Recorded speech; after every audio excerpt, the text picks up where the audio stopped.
Hey everyone, thank you for watching. So today's video is going to be a little bit different than the average normal makeup tutorials that I do. I'm going to be showing you some tips and tricks that I have been using and that have helped me along the way to cover some blemishes and acne spots. Now, it's nothing to be embarrassed about. We all get acne, we all get pimples. I hate that word, I hate that word, I hate that word. But we all get them, and guess what? They can't stop us from going to work, going to school, going out and doing the things we need to do to function as a human being. Right now you can't see what I'm talking about, but I have this creeper on my chin that has been there for weeks, and it's just one of those really stubborn blemishes that will not go away and that just want to have a life on its own and come chill out and have a long-term relationship, and I'm not interested. And that's the type of acne that I'm talking about that I need to cover up.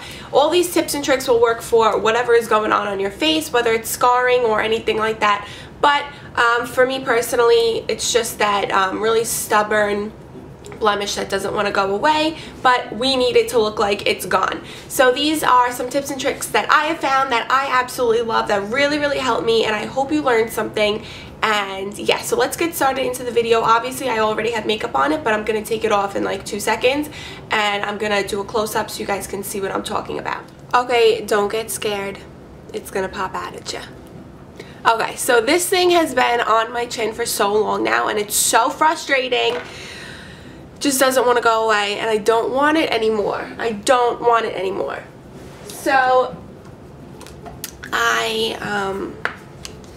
basically I'm going to show you from start to finish how I like to cover this whole thing. There are a few steps involved. Unfortunately, it's not like a 1, 2, 3 thing. This might be a little TMI for some people, but I just want to be honest with you guys and show you.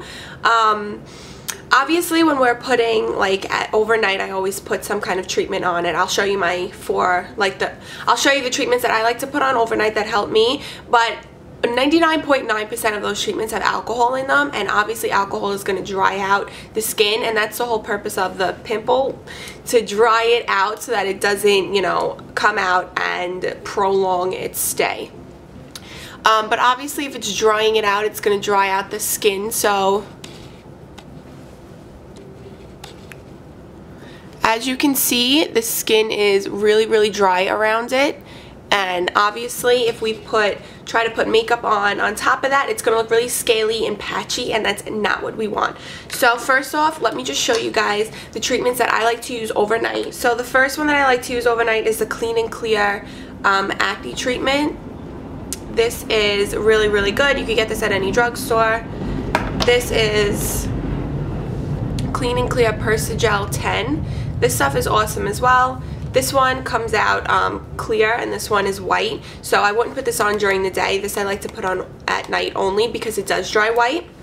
You can also use tea tree oil. Make sure it's 100% tea tree oil. This is really good naturally. It's a natural antiseptic to dry out the pimple. This is Acnevia. This stuff is really good. This is also drugstore as well. So now we all know that when we wake up in the morning and we have used one of these products, it feels really dry, and we don't, like I said 2 seconds ago, you don't want to be piling makeup on top of that. So what I like to do is just take a clean washcloth, and I'll run the water in the bathroom. I'll run it really hot, like scorching hot where you can't even touch it. I'll run that under the sink and put the washcloth underneath it, and then, you know, squeeze all the excess water out. And obviously it's too hot at that second to put on your face, but I just kind of go like this, and it cools it down a bit, and then I just press it on. What this does, it helps the steam kind of relieve the dryness, and it, another word that I'm not fond of, moistens. Steam is going to relieve the dry skin that we have now created from using that alcohol spot treatment. We want the skin to be normal. We don't want it to be dry like that. So that's what this is going to help it do. The steam helps a lot. It already feels, I know you shouldn't be touching it with your hands, but it already feels better. I know it doesn't look so much better, but it does feel a lot better. So once that is done, I like to go in with Neosporin. This is just, I'm pretty much sure, do I have to drop everything?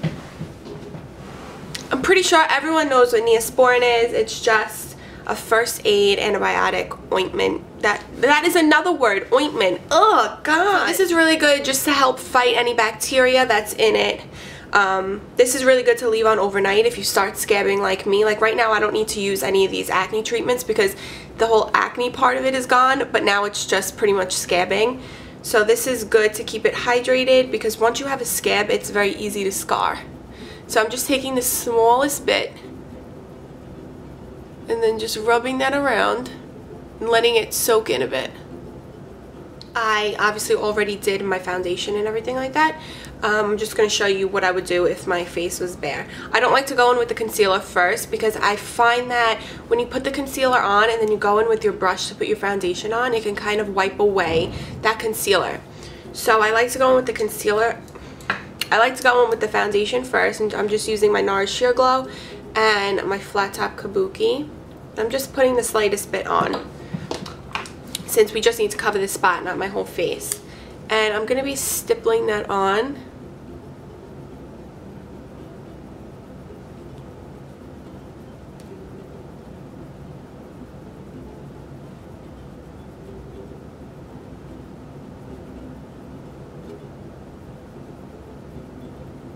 Okay, so now that that covered it up a bit, I'm going to go in with a thicker concealer. This is the Kevyn Aucoin Sensual Skin Enhancer. This stuff is extremely, extremely thick.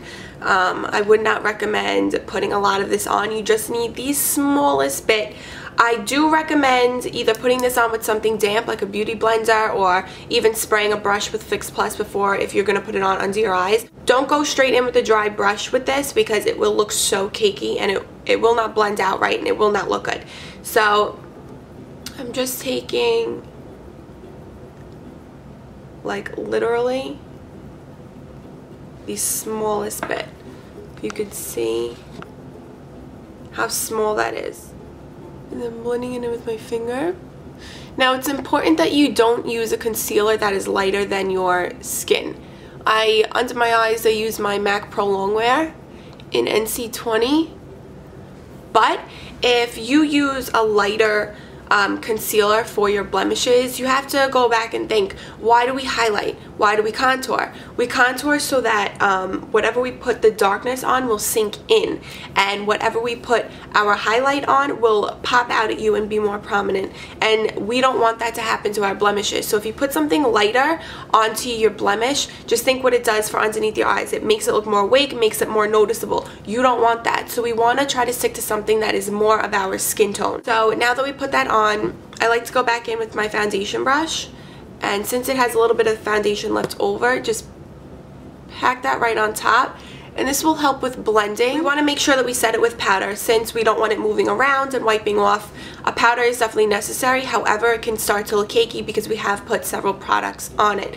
So I like to just go in with my Mountain powder from NARS, and then just dab that on lightly. Now, my last step for making this kind of look flawless is taking any type of setting spray. Right now, Fix Plus is right near me, so I'm going to be using this. You can use the Urban Decay, Leo Ellie, Skindinavia, you know, Model in a Bottle, whatever it is that you prefer, that you like for your skin. And the reason I say this is because I've said it before, we are using so many products and powders on our skin. We don't, and it's already dry, so we don't want to make it even more dry and like scaly and just gross, because that's what people are going to be looking at, especially if it is in the center zone of your face like mine. We want to make sure we spray it so we can set those powders. And that's just really going to help it look more natural and sink the powders in and just make everything look back to normal. Now, as you can see, it is, obviously you can see it still, but it is a lot less noticeable than it was before I had all the concealer and foundation and everything like that on. So I hope you guys enjoyed this video and found it a little bit helpful and you learned some new tricks. If you have any other tricks that I haven't mentioned, please leave them down below so I can see them and whoever else watches this video can see them as well. And we can all learn from each other, and hopefully we can get through this. There are worse things in life to happen, and this is fixable, so not a big deal. If you did enjoy this video, please give it a thumbs up and make sure you subscribe to my channel for more videos if you are not subscribed already. I appreciate you so much for watching, and have a great, great weekend, and I will see you guys in my next video. Bye!